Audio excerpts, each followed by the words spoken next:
We audited over 100 aftermarket supplier brands, and there are 8 key things that they were doing wrong with their social media strategy. In this video, I'm going to walk you through those 8 things, as well as how you can make sure that you do not make these mistakes. Now, the first mistake that aftermarket suppliers were actually getting wrong is what we call current state social media posts. And we call it current state because absolutely everybody in the aftermarket is creating content like this. It seems as though everybody looked at their competitor, said, okay, we're going to do what they're doing, but they were also doing it wrong. So we have this vicious cycle of very bad social media posts that are constantly being pushed out through the aftermarket. So what would a current state social post actually look like? Well, the first thing is that it's probably going to be something like learn more, get a demo, those kind of call to actions that are very bottom of funnel. The next thing it's going to do is write in terms of features and benefits rather than the pain points of the customer. So the way that I like to think about this is that it's going to read more like a spec sheet, and even though it's kind of going, did you know you could do this, or sick of doing this, that is not actually agitating a pain point. Instead, they're very high level surface social media posts that don't make me feel anything and don't make me want to take action. The whole point of a social media post is to compel me to make that next action. And when you are only listing features and benefits, especially when they sound like ChatGPT, you're not going to allow the customer to take in the information you're serving and actually move to a desired action. The next thing in the current state social post is going to be an ad-like graphic. So when we type in social media template, they're typically going to be image templates that look like an ad that you would see on Facebook.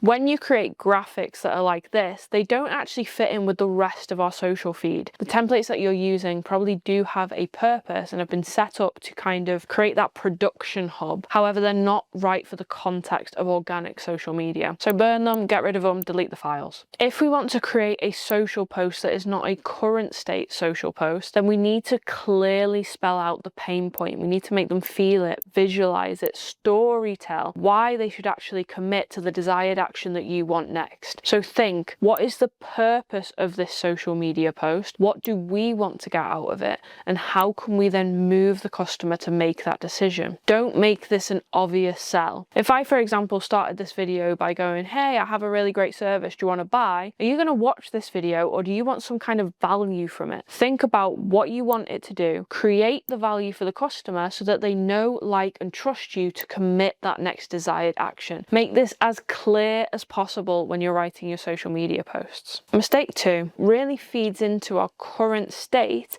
and it's called me content, where essentially, if we're not talking about the features and benefits, we're talking about how great our product is, how great our company is, rather than actually providing that value that we mentioned in the previous point. When we only self-centeredly talk about ourselves and our products and how great we are, we're instead just boasting. And the issue with that is that the algorithm isn't suddenly going to boost how great you are. Instead, they think, is this going to provide value? They send it out to a small amount of your target audience. If they believe that they got value from it, they will engage by staying longer and reading it. That's called dwell time. By liking it, by commenting, by sharing. All of these indicators are what allows you to grow a social media platform. And you cannot do this with me content alone. Resonate with the customer that is reading the content, create value, then desired action. Mistake number 3 isn't a static content, but instead of video content. Now, video content is the highest leverage medium that you can currently use. However, the majority of profiles that we actually audited didn't have any video content at all. And if they did, then they're making the next 2 mistakes. But let's move on to why you actually need video content in your profiles. First off, if you don't post video consistently, you're leaving the highest revenue generating format on the table. What we found was that either they didn't post, they had posted 2 to 6 years ago, or weren't posting consistently. When you are creating video, you need to go all in. Think about the topics that you could recreate from your blog post, from your social post, from your sales collateral, and use video to convey that message. Not only will you get more reach on social media, but you'll have a more engaged audience that will come back time and time again, which is why consistency is so important here. So if you're one of those aftermarket brands that was actually posting video content, mistake number 4 is that you are probably doing it badly. Sorry. Now, when it comes to video content, it's not just that we need to make the video, but we need to make it contextual to the platform. A lot of the videos that we saw were way too ad-like, were way too stale, and looked like they belonged on BBC rather than YouTube. So, how could we break down what a good video is versus a bad video? Now, a bad video is kind of stale. It doesn't feel like it's actually going to give me any value. It feels like it's selling to me. So instead, it's kind of like that current state social where it's talking about features, benefits, heritage, how great we are. It's that video that when you go onto a website or somebody's YouTube channel, it's the only video that we have, and it's got kind of background music, and it's all back in 1996, we founded this company. It's boring, it's dull, it's not what social media was created to actually promote and engage with. Instead, you need a video that actually follows a story, gets somebody invested, and gives them value in return. In the same way that you do it with a static post, we want to start off with a strong hook, which is the reason why I want to continue watching the video. We don't want to sell throughout the video because we're just going to leave, and instead we want to fix a problem that they are currently having with or without our solution. When we educate the customer through video content, we are spending more time with them, and when we spend more time with our customer, they trust us more and are more likely to purchase from us. Mistake number 5 is also a video mistake, and this is posting videos without any context. Now,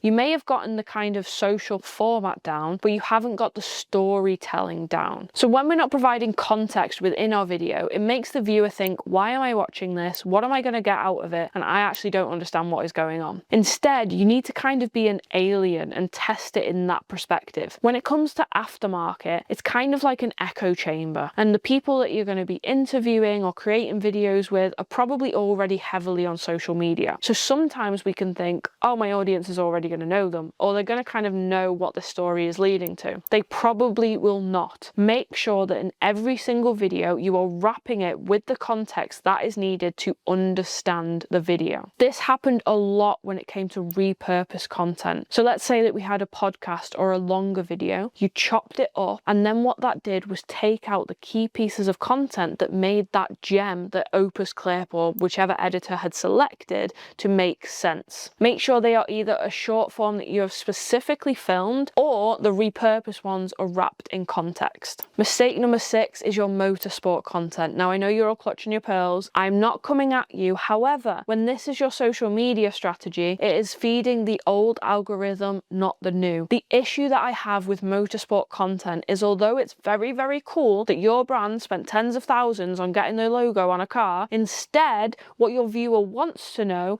is, can you fix my solution? Motorsport content does not speak to you, your brand, your values, and the solution that you provide to your customer. And with the new algorithm, you are completely wasting your time if this is the content you're creating. The reason for that is that if somebody is interested in your product, service, or solution, and you create content around your product, service, and solution, the algorithm will put it in front of that person that needs it. This is so important if you actually want to generate revenue through social media. You no longer need to entertain your followers. You instead need to educate the people that you actually want to purchase from you. Mistake number 7 is no next steps. Now, the easiest hack I could give you for any single social media post is to just ask. Now, the main thing that you need to understand is that you ask after you have given value. You cannot just ask straight away, you'll get scrolled past. Instead, give value, but make sure you are giving a clear next step to exactly what you want your customer to do. When you don't give any next steps and you haven't planned for where that next step is going to take place, like a landing page or someplace you own, the customer will not go them themselves. You need to completely lay it out in layman's terms. I would like you to do this next. Now, your ask can do a few different things. It can move them to a landing page, which is your dedicated source and the one that we recommend. It could move them to a longer piece of content that gets them more engaged, or it could give them something inside a DM. A really successful tactic we use at Madre is we ask for a comment. Not only does the comment then boost the algorithm in saying people are engaging with this post, but we then use our V8 CRM to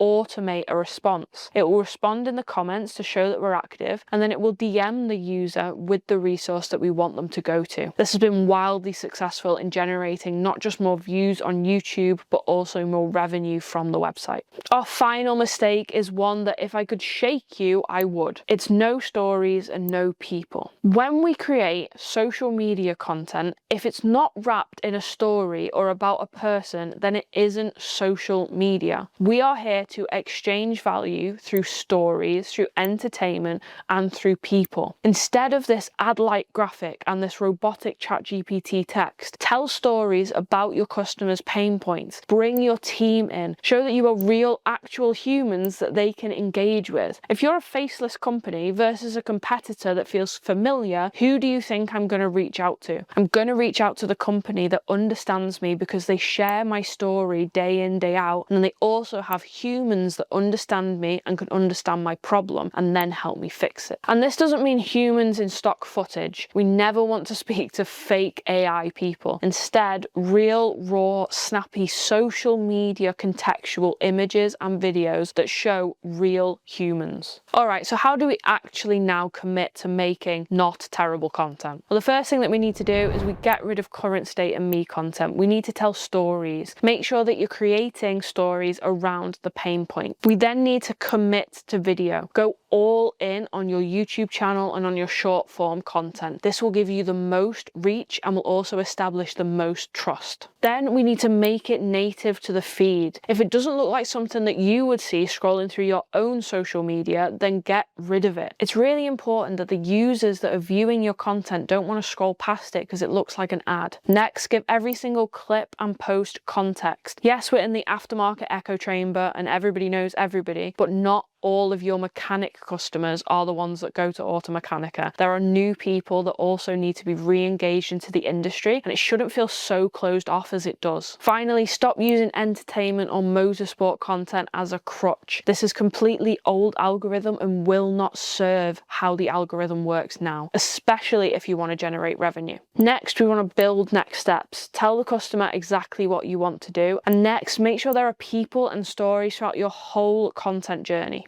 Now that you know the mistakes that aftermarket brands are creating, you can rectify it by using the content system that has generated millions in revenue through organic content in the aftermarket. If you want to know that exact system and how to implement it in your aftermarket business, click the video here.